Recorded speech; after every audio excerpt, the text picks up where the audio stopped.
Hello and thanks for joining us. I'm Laurel Hess and this is Comcast Newsmakers coming to you from the Detroit Regional Chamber Mackinac Policy Conference being taped at the Grand Hotel.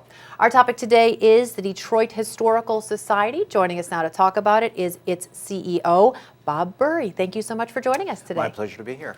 What exactly does the Detroit Historical Society do? Who are you?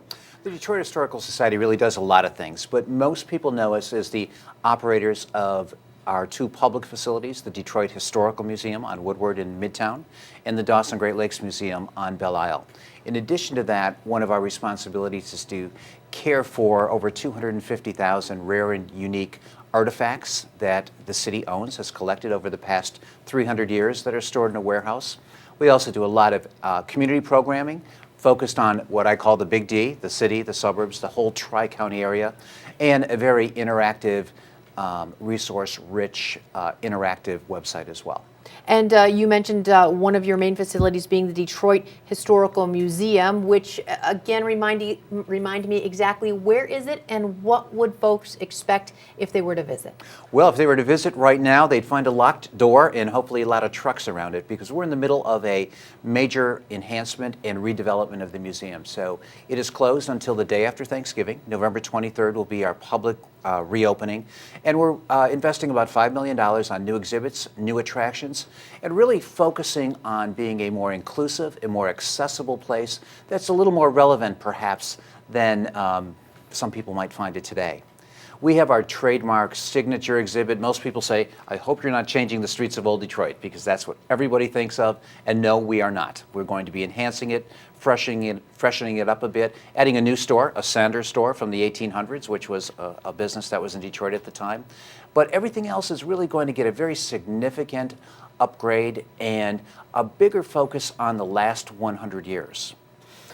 So while everybody else is struggling with how do we fund and keep our museums open, you're putting $5 million of reinvestment into yours. How are you funded and how are you able to do that? Well, we are, and we've been talking about this plan for 10 years. And we've been raising money and we've been stabilizing our operations, and we've really privatized. Prior to 2006, the city of Detroit operated the museum.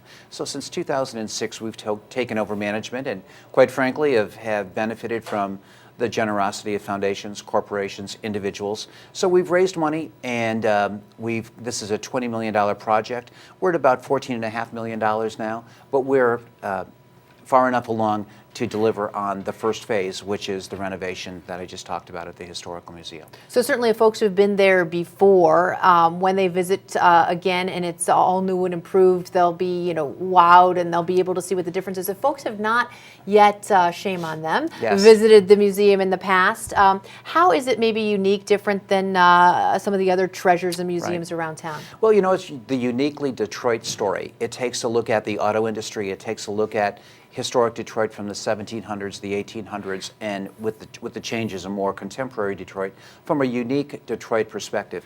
For example, one of the new exhibits that we'll be implementing is called Detroit, the Arsenal of Democracy. Detroit's role in World War II, how Detroit helped win World War II, and also the effect that World War II had on Detroit. So it's a really instructive story that I think people will really connect with. One of our other attractions that we'll be opening is the Elysee Gallery of Culture, which will look at from 1900 to the current year and look at those big stories: music, sports, entertainment, architecture, design. Those big stories that people love to hear about Hudson's. They love to hear about the parade. They love to hear about jazz. They love to hear about the history of music. And so we'll have a big emphasis on the history of music in Detroit as well. All right, well, sounds absolutely fabulous. Again, it's being reinvented and renovated as we speak, but certainly right after Thanksgiving, if you haven't already paid a visit, make sure you go. And I know it's going to be free of charge, too, as well, when people go and visit again. That's right. When we open in November 23rd, it'll be a free admission policy for all our guests to visit us. All right, thanks for visiting, or thanks for joining us today. My pleasure. Today's Comcast Newsmaker was Bob Burry, the CEO of the Detroit Historical Society.